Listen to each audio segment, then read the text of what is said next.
Hello everyone, welcome to ఏకేఎస్ఐఎస్ academy daily current affairs. So ఈరోజు టాపిక్లోకి వెళ్ళే ముందు నేను ఇచ్చినటువంటి క్వశ్చన్కి ఆన్సర్ రష్యా.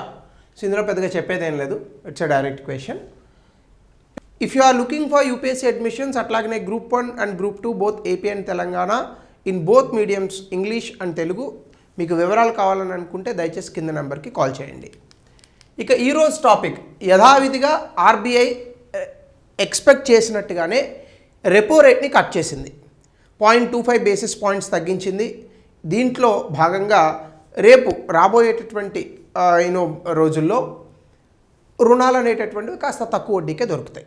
అయితే ఇందులో ఫస్ట్ ఆఫ్ ఆల్ కొన్ని ఇంపార్టెంట్ పాయింట్స్ ఉన్నాయి. RBI rate cut 25 basis points తగ్గించి ఇప్పటికి రెపో రేట్ని 5.25% తీసుకొచ్చింది. అలాగే కరెంట్ ఎకనామిక్ కండిషన్స్ని తక్కువ ఇన్ఫ్లేషన్ ఉందట, అంటే ద్రవ్యోల్బణం అనేటటువంటి తక్కువగా ఉంది. అలాగే గ్రోత్ కూడా రాబస్ట్గా ఉంది.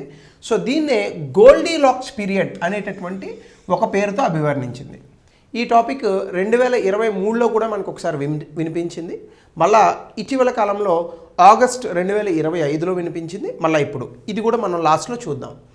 సో అలాగనే ఇందులో భాగంగా జీడిపిని సపోర్ట్ చేయడానికి ఓపెన్ మార్కెట్ ఆపరేషన్స్ని కూడా చెప్పింది. ఓపెన్ మార్కెట్ ఆపరేషన్స్ అంటే on behalf of the government's తాలూకా సెక్యూరిటీస్ని ఆర్బీఐ అనేటటువంటిది అమ్ముతుంది. సో అమ్మడం కొనడం రెండు జరుగుతాయి. 1,00,000 కోట్లకి విలువైనటువంటివి అవి. సో దాదాపుగా ఇందులో భాగంగా కరెన్సీ స్వాప్ అగ్రిమెంట్స్ కూడా మనకు ఉన్నాయి, విచ్ ఇస్ $5 బిలియన్. అంటే కరెన్సీ స్వాప్ అంటే మన కరెన్సీ నుంచి వేరే కరెన్సీని తీసుకుంటారనమాట. సో ఇందులో భాగంగా ఆర్బీఐ మానిటరీ పాలసీ 2025 ఇప్పుడు తీసుకున్నటువంటి పాలసీ డెసిషన్స్ ఏంటంటే 25 బేసిస్ పాయింట్స్ తగ్గించింది. సాధారణంగా 25 బేసిస్ పాయింట్స్ అంటే ఎప్పుడైనా బేసిస్ పాయింట్స్ అంటే బై 100 వేసుకోవాలన్నమాట. అంటే 100 basis points is equal to 1%. 100 basis points is equal to 1%. అంటే 25 బేసిస్ పాయింట్స్ అంటే 0.25% తగ్గినట్టు. గతంలో 5.5 రెపో రేట్ ఉండేది, ఇప్పుడు 2.5కి వచ్చింది. రెపో రేట్ అంటే ఏంటి, ఇది కూడా మనం నెక్స్ట్ స్లైడ్లో చూద్దాం. అలాగనే ఇక్కడ న్యూట్రల్ స్టాన్స్ని మెయింటైన్ చేసింది. సో దీని ఎయిమ్ ఏంటంటే first of all credit flow పెరగాలి. ఏ దేశంలో అయినా కూడా పెట్టుబడులు అనేటటువంటివి పెరిగితే జీడిపి ఆటోమేటిక్గా పెరుగుతుంది. పెట్టుబడులు ఎలా పెరుగుతాయి? రుణాలు తక్కువ వడ్డీకే ఇవ్వాలి. ఫర్ ఎగ్జాంపుల్ ఎవరో వ్యక్తి వచ్చి మీకు ఒక 100 కోట్ల రూపాయలు రుణం ఇస్తారా అన్నాడు అనుకోండి, వడ్డీ ఎంత అని అడుగుతారు. ధర్మ వడ్డీ ₹5 వడ్డీ అనుకోండి, ఎవడు తీసుకోడు. అదే 100 కోట్ల రూపాయలు పావలా వడ్డీకి ఇచ్చారనుకోండి, చాలా తక్కువ కాబట్టి ఎవరైనా తీసుకుంటారు, ఎందుకంటే బ్యాంకులో పెట్టుకున్న రూపాయి వడ్డీ వస్తుంది. సో కాబట్టి అట్లా క్రెడిట్ ఫ్లో అనేటటువంటిది పెరగాలి, పెట్టుబడులు పెరగాలి, ఆర్థిక వ్యవస్థలో మనకి జీడిపి అనేటటువంటిది పెరగాలి, ఇన్ఫ్లేషన్ కంట్రోల్లో ఉండాలి. ఇది ఎయిమ్గా తీసుకుంది ఆర్బీఐ. ఇందులో భాగంగా అసలు రెపో రేట్ అంటే ఏంటి? రెపో రేట్ అంటే ఏం లేదు, సింపుల్గా ఆర్బీఐ బ్యాంకులకి రుణాలు ఇస్తూ ఉంటుందన్నమాట. ఈ ఇచ్చినటువంటి రుణాలకు ఆర్బీఐ తీసుకునేటటువంటి వడ్డీని రెపో రేట్ అని అంటారు. సో ఆర్బీఐ సాధారణంగా షార్ట్ టర్మ్ లోన్స్ ఇస్తుంది ఇక్కడ కమర్షియల్ బ్యాంక్స్కి. ముఖ్యంగా ఈ ఇచ్చినటువంటి రుణాలు తక్కువ వడ్డీకి ఇస్తే వాళ్ళు కూడా మనకి తక్కువ వడ్డీకి రుణాలు ఇవ్వడానికి అవకాశం ఉంటుంది. దీనివల్ల ఏమవుతుందంటే మనం ఎక్కువగా రుణాలు తీసుకుంటాం, అది సర్క్యులేట్ అవుతుంది ఎకనామీలో. ఎప్పుడైతే ఆర్థిక వ్యవస్థలో ఇది సర్క్యులేట్ అయిందో మోర్ జీడిపి గ్రోత్ రావడానికి అవకాశం ఉంటుంది. అయితే సాధారణంగా ఈ యొక్క రెపో రేట్ తగ్గించడం అనేటటువంటిది ఎప్పుడు జరుగుతుంది అంటే, రెపో రేట్ అనేటటువంటిది ఇన్ఫ్లేషన్ అనేటటువంటిది తక్కువగా ఉన్నప్పుడు మాత్రమే రెపో రేట్ తగ్గిస్తారు. ఇన్ఫ్లేషన్ ఎక్కువగా ఉన్నప్పుడు కనుక మనం రెపో రేట్ కనుక తగ్గిస్తే ఆర్థిక వ్యవస్థలో మనీ సప్లై అనేటటువంటిది విపరీతంగా పెరిగిపోతుంది అనమాట. ఎప్పుడైతే మనీ సప్లై విపరీతంగా పెరుగుతుందో అది ఇంకా ద్రవ్యోల్బణాన్ని పెంచేస్తుంది. ఇలా ద్రవ్యోల్బణం పెరిగి పెరిగి పెరిగి ఒక బెలూన్ లాగా ఆర్థిక వ్యవస్థ బ్లాస్ట్ అవుతుంది. సేమ్ థింగ్ ఇప్పుడు ఇరాన్లో కూడా జరుగుతుంది. విపరీతంగా ద్రవ్యోల్బణం పెరిగిపోయినటువంటి కారణంగా $1 is equal to 1,00,000 Iranian currency అయిపోయింది. సో విపరీతమైన ద్రవ్యోల్బణం ఉంది. కాబట్టి ఇక్కడ లిక్విడిటీని రెగ్యులేట్ చేయాలి, అలాగే ఇన్ఫ్లేషన్ మనకు ఉన్నటువంటి ద్రవ్యోల్బణాన్ని కూడా రెగ్యులేట్ చేయాలి. లిక్విడిటీ అంటే ఏం లేదు, మనీ సప్లైనే లిక్విడిటీగా అనుకోండి. అట్లాగనే క్రెడిట్ ఫ్లో అంటే దేశంలో రుణాలు తీసుకోవడం, సో వాటి ద్వారా మళ్ళీ పెట్టుబడులు, ఇవన్నీ క్రెడిట్ ఫ్లోలోకి వస్తాయి. సో ఇక్కడ ఆబ్వియస్గా ఎప్పుడైతే ఆర్బీఐ రెపో రేట్లు తగ్గించినా పెంచినా మనం తీసుకునేటటువంటి బారోయింగ్ కాస్టులు మారుతాయి. తగ్గిస్తే ఏమవుతుందంటే తక్కువ వడ్డీకి మనకు డబ్బులు దొరుకుతాయి, పెంచితే ఎక్కువ వడ్డీకి డబ్బులు దొరుకుతాయి. సో లెండింగ్ రేట్స్, అలాగే దీనివల్ల ఓవరాల్ ఎకనామిక్ యాక్టివిటీ అంటే ఆర్థిక వ్యవహారాలు కూడా కాస్త పుంజుకునే అవకాశం ఉంటుంది. సో ఇందులో భాగంగా రెపో రేట్ తగ్గించడం వల్ల మనకు వచ్చేటటువంటి ప్రభావం ఏంటి అనేది చూస్తే ఫస్ట్ ఆఫ్ ఆల్ ఇండివిజువల్స్కి కానీ బిజినెసెస్ కానీ చీపర్ లోన్స్ అంటే తక్కువ వడ్డీకే రుణాలు అనేటటువంటివి దొరుకుతాయి. రెండు, ఇంక్రీజ్డ్ హౌస్ హోల్డ్ స్పెండింగ్. ఎప్పుడైతే మనము తక్కువ వడ్డీకే రుణాలు కనుక దొరికితే ఏం చేస్తాము, ఒకటి ఇల్లు కొనుక్కునే ప్రయత్నాలు చేస్తారు కొంతమంది, లేదా వ్యాపారాలు పెట్టుకుంటారు, లేదా కార్లు ఇట్లాంటి వాహనాలు కొనుక్కుంటూ ఉంటారు. సో దీనివల్ల ఆర్థిక వ్యవస్థ పుంజుకుంటూ ఉంటుందన్నమాట. సో అట్లాగనే మనకి హౌస్ హోల్డ్ స్పెండింగ్ అనేటటువంటిది పెరుగుతుంది. అలాగే బిజినెస్ ఇన్వెస్ట్మెంట్ కూడా పెరుగుతుంది, ఎందుకంటే వ్యాపారాలు చేసేటటువంటి వ్యక్తులు కూడా తక్కువ వడ్డీలకే డబ్బులు దొరుకుతుంటే ఆ వ్యాపారాలని పెంచడం కోసం ఏం చేస్తారు, కాస్త ఎక్కువ డబ్బులు వడ్డీకి తెచ్చుకొని తక్కువ వడ్డీకి వ్యాపారాలు చేసేటటువంటి ప్రయత్నం చేస్తారు. అలాగే ఎంఎస్ఎంఈస్ ఫార్మర్స్కి కూడా వాళ్ళకు కూడా తక్కువ వడ్డీకే రుణాలు వస్తాయి. సాధారణంగా రెపో రేటు తగ్గితే ఈ రంగం ఆ రంగం అని లేదు, అన్ని రంగాల్లోని కూడా వడ్డీ రేట్లు అనేటటువంటివి తగ్గుతాయి. అలాగనే లిక్విడిటీ పెరుగుతుంది. లిక్విడిటీ అంటే మనీ ఎంతైతే సర్క్యులేట్ అవుతుందో దాన్ని లిక్విడిటీ అనుకోండి. అట్లాగనే క్రెడిట్ ఫ్లో, ఎప్పుడైతే ఈ క్రెడిట్ ఫ్లో అనేది స్ట్రెంగ్తన్ అవ్వాలి.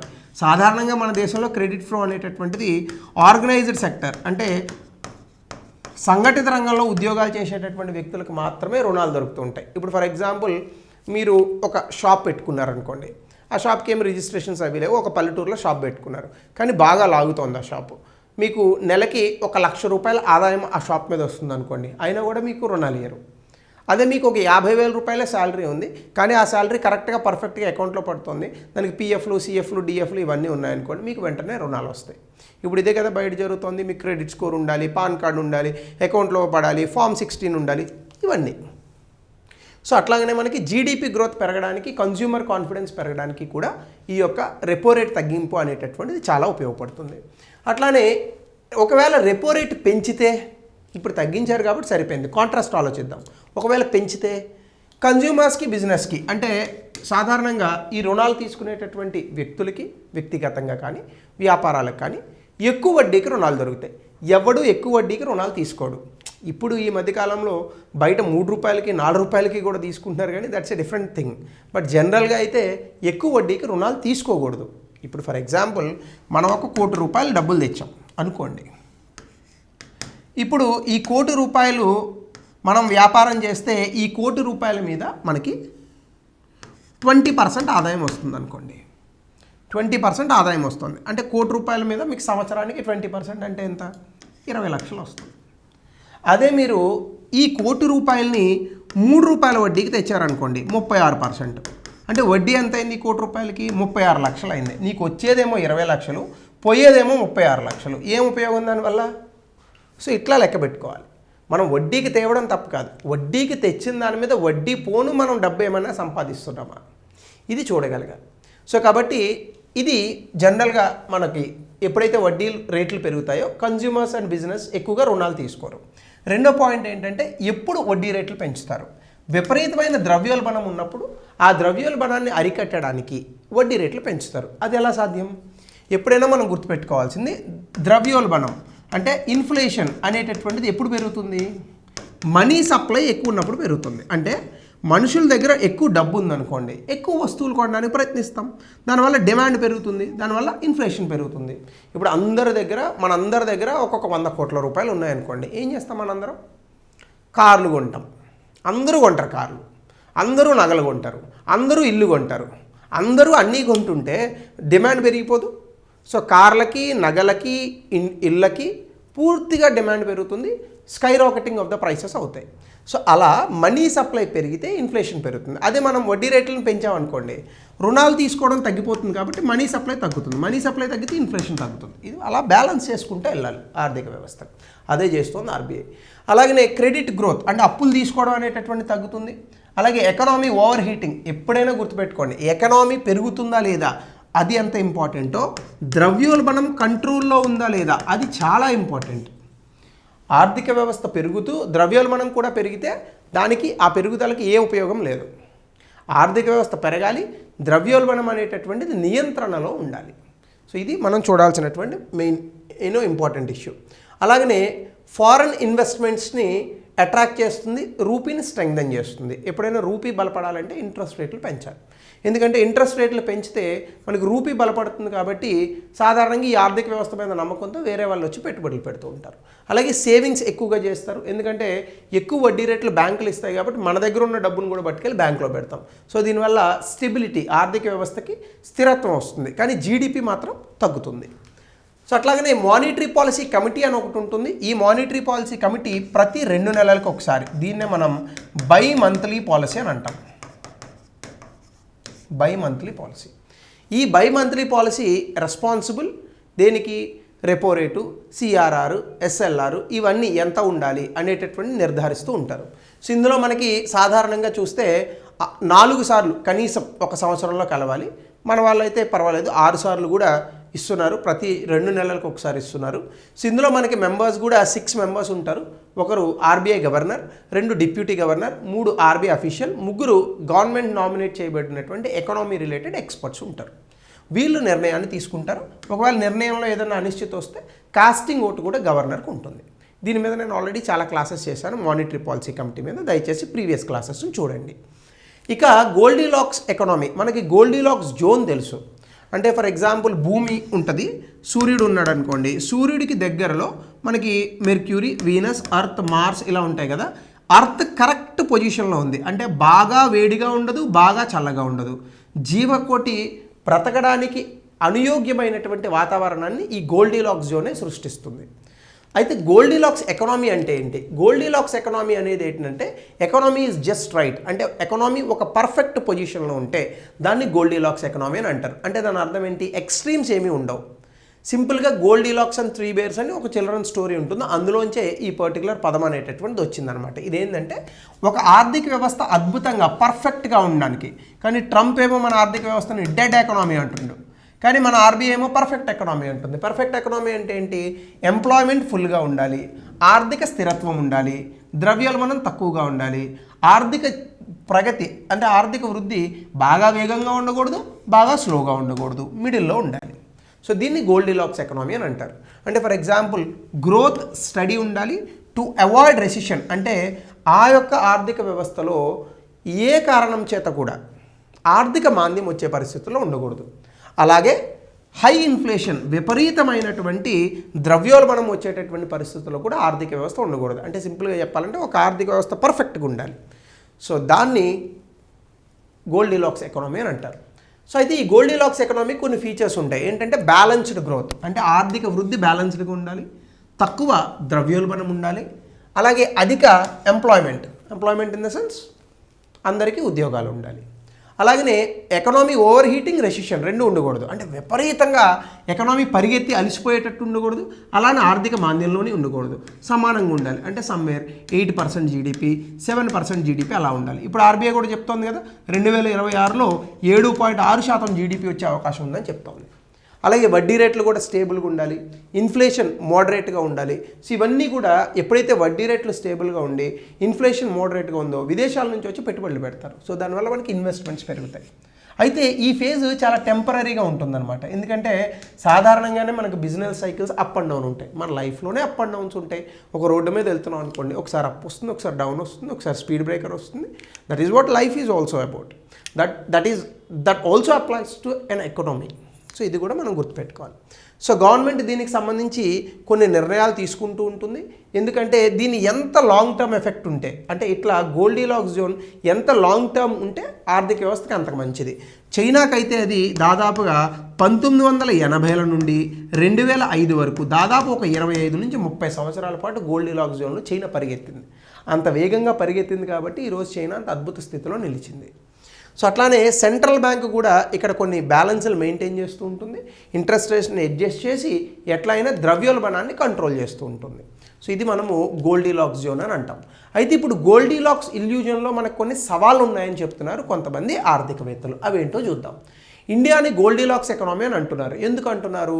జీడిపి గ్రోత్ అద్భుతంగా ఉంటుంది, ద్రవ్యోల్బణం తక్కువగా ఉంటుంది, మ్యాక్రో ఎకనామిక్ ఇండికేటర్స్ అంటే ఇంకా ఎంప్లాయ్మెంట్ ఇట్లాంటి ఇండికేటర్స్ కూడా అద్భుతంగా ఉన్నాయి, బాగానే ఉన్నాయి ఇవంతా. అయితే ఈ పాజిటివ్ థింగ్స్ అన్నీ కూడా ఆర్థిక వ్యవస్థలో ఉన్నటువంటి నిర్మాణాత్మక అంశాలను దాస్తున్నాయి అంటున్నారు కొంతమంది ఆర్థికవేత్తలు. అంటే మనకి ఓవరాల్ ఇన్ఫ్లేషన్ తక్కువగా ఉంది, కానీ ఆహార ఉత్పత్తులు మనం తినేటటువంటి ఆహారానికి సంబంధించినటువంటి ఈ యొక్క ప్రైసెస్ ధరలు మాత్రం పేలిపోతున్నాయి. మీరు చూడండి, ఈరోజు చికెన్ ధర కన్నా వెజిటబుల్స్ ధరలు ఎక్కువ, వెజిటబుల్స్ ధర కన్నా ఫ్రూట్స్ ధరలు ఎక్కువ. సో ఎందుకు ఇంత ద్రవ్యోల్బణం, ఫుడ్ ఇన్ఫ్లేషన్ వస్తుంది? ఇది చాలా వాలటైల్గా ఉంటుంది. ఇప్పుడు చూడండి, డిసెంబర్ వచ్చిందా ఇంకా ఉల్లిపాయ రేట్లు పెరుగుతాయి చూడండి, వెళ్తాయి 60, 70, 80, మన అదృష్టం బాగుంటే 200 కూడా. సో కాబట్టి ఇట్లా ఏంటంటే హౌస్ హోల్డ్ బడ్జెట్స్ని ఇది ఎఫెక్ట్ చేసే పరిస్థితుల్లో ఉంటుంది. అలాగే ఇది ఎప్పుడైతే ఎఫెక్ట్ అవుతుందో, విపరీతమైన ఫుడ్ ఇన్ఫ్లేషన్ ఉంటుందో, సాధారణ ప్రజలకి కన్జంప్షన్ కెపాసిటీ తగ్గిపోతుంది. ఎందుకంటే మనం ఏమీ లేకపోయినా బ్రతకగలం, ఫుడ్ లేకపోతే బ్రతకలేం కదా. సో దాని మీద ఎక్కువ డబ్బులు ఖర్చు పెట్టేస్తే ఇంకా మన జీవిత వృద్ధి మీద ఇంకెక్కడ డబ్బులు ఖర్చు పెట్టే పరిస్థితి. సో అది. అలాగే రియల్ వేజెస్ అంటే మనకు ఉన్నటువంటి జీతాలు, ఆర్థిక వ్యవస్థ పెరుగుతుంది కానీ జీతాలు పెద్దగా పెరగట్లా. అంటే దాని అర్థం ఏంటి? People income are not keeping pace with inflation. Inflation పెరిగినంత వేగంగా, అంటే ద్రవ్యోల్బణం ధరలు పెరిగినంత వేగంగా మన జీతాలు పెరగట్లేదు. జీతం 10,000 పెరుగుతుంది, ధరలు 20,000 అయి కూర్చుంటాయి. అంటే ఖర్చులు 20,000 పెరుగుతాయి, జీతం 10,000 ఉంటుంది. ఎట్లా అప్పుడు? సో ఇది ఒక అంశం. అలాగే ఇన్కమ్ ఇన్ఈక్వాలిటీ, అంటే rich is getting richer, poor is getting poorer అనేటటువంటి నానుడు ఉంది కదా భారతదేశంలో. ఇది ఎప్పుడు ఉంటానే ఉంటుంది. అంటే సంపన్నుడు ఇంకా సంపన్నుడు అవుతున్నాడు, పేదవాడు ఇంకా పేదవాడు అవుతున్నాడు. అంబానీ, అదానీ వీళ్ళు పెరుగుతున్నారు, కానీ పేదవాళ్ళ తాలూకా ఆర్థిక స్థితి మాత్రం పెరగట్లేదు. అలాగనే చాలామంది భారతీయులు ముఖ్యంగా రెడ్యూస్డ్ పర్చేసింగ్ పవర్, అంటే కొనుగోలు శక్తి తక్కువగా ఉంటుంది. వాళ్ళ చేతిలో డబ్బులే ఉండట్లేదు ఏవైనా వస్తువులు కొనడానికి. సో దీనివల్ల ఆర్థిక అవకాశాలను కోల్పోతున్నారు అంటున్నారు కొంతమంది ఆర్థికవేత్తలు. అలాగే ఫిస్కల్ స్పేస్, అంటే ప్రభుత్వానికి కూడా డబ్బులు ఖర్చు పెట్టడానికి కొంత ఇబ్బందిగా ఉంటుంది. ఎందుకు? ప్రభుత్వం తాలూకు ఎబిలిటీ కూడా వెల్ఫేర్, అంటే సంక్షేమం మీద ఖర్చు పెట్టడానికి అంత ఎక్కువగా డబ్బులు ఉండట్లేదు. సంక్షేమం కన్నా ముఖ్యం మౌలిక సదుపాయాలు, ఇన్ఫ్రాస్ట్రక్చర్ను కూడా మనం తీసుకురావాలి. అలాగే దీర్ఘకాలిక అభివృద్ధిని కూడా మనం చేయాలి. At the same time current growth pattern, ప్రస్తుతం మన చేస్తున్నటువంటి జీడిపి ఖచ్చితంగా జీడిపి యాజ్ ఎ హోల్ పెరుగుతుంది, కానీ ఆ జీడిపి తాలూకా బెనిఫిట్స్ చాలామందిని ఎక్స్క్లూడ్ చేస్తున్నాయి. అంటే దాని అర్థం ఏంటి? ఇంక్లూజివిటీ, అంటే జీడిపి తాలూకా బెనిఫిట్స్ ప్రజానీకం అందరికీ అందట్లేదు. ఇది మరొక అంశం. సో ఈ మ్యాక్రో ఎకనామిక్ ఈక్విలిబ్రియం అనేటటువంటిది కనుక మనం సరిగ్గా చూసుకోకపోతే ఇంక్లూజివ్ గ్రోత్, సమ్మిళిత వృద్ధి అనేటటువంటిది అసాధ్యము. సో గోల్డీ జోన్స్లో ఉంది, కానీ మన ఇంటర్నల్ ప్రాబ్లమ్స్, ఒక ఆర్థిక వ్యవస్థలో ఉన్నటువంటి అంతర్గత సవాళ్ళను మనం ఖచ్చితంగా చూడాలి. సో ఇది గోల్డీలాక్స్ జోన్కి సంబంధించినటువంటి ఛాలెంజెస్. ఈ ఇయర్ ఎక్స్పెక్టెడ్ క్వశ్చన్, 2026 మెయిన్స్లో యూపీఎస్లో ఇది మాత్రం ఎక్స్పెక్టెడ్ క్వశ్చన్ అండి. సో కాబట్టి జాగ్రత్తగా చూడండి. సో ట్రూ మ్యాక్రో ఎకనామిక్లీ అంటే మనకి ఇంక్లూజివ్ గ్రోత్, సమ్మిళిత వృద్ధి రావాలంటే ఏముండాలి? మనందరి ఆదాయాలు పెరగాలి, అసమానతలు తగ్గాలి, దాంతోపాటు ప్రభుత్వానికి డబ్బులు ఖర్చు పెట్టేటటువంటి సామర్థ్యం పెరగాలి. సో ఎప్పుడైతే మనం ఈ నిర్మాణాత్మక అంశాలను కనుక సాల్వ్ చేస్తామో అప్పుడు గోల్డీలాక్స్ ఎకనామీ అనేటటువంటి నెరేటివ్ కరెక్ట్గా ఉంటుంది. లేదు అదర్వైజ్ మా ఆర్థిక వ్యవస్థ పెరుగుతుంది, $5 ట్రిలియన్ అయిపోయింది, అబ్బా ఓహో అనే ఇల్యూజన్లో ఉంటాం. సో ఇప్పుడు చాలామంది అదే ఇల్యూజన్లో ఉన్నారు. రాజకీయ నాయకులు చెప్తారు వచ్చేస్తుంది అదిగో మన అద్భుతమైన ప్రపంచం అంటారు. ఏముంది అద్భుతమైన ప్రపంచం అంటే ఏముండదు అక్కడ, ఊరికి అట్లా చెప్తారు. సో అలాంటివే ఉంటాయి. కాబట్టి దీనికి రిలేటెడ్గా 2017 గతంలో ఇచ్చినటువంటి ఒక క్వశ్చన్, దయచేసి ఆన్సర్ని పెట్టండి కమెంట్ సెక్షన్లో. అలాగే India is described as Goldilocks economy but beneath the surface there are structural vulnerabilities. ఇప్పుడు చెప్పినటువంటి అంశమే, దీన్ని 200 పదాల్లో రాయండి. నిజంగా భారతదేశం అలా అభివృద్ధి చెందుతోందా? అంటే సమాజంలో ఉన్న వ్యక్తులందరికీ అవకాశాలు వస్తున్నాయా, డబ్బులు ఉంటున్నాయా వాళ్ళ చేతిలో? మీ అభిప్రాయాన్ని కమెంట్ సెక్షన్లో చెప్పండి. So thank you, have a good day.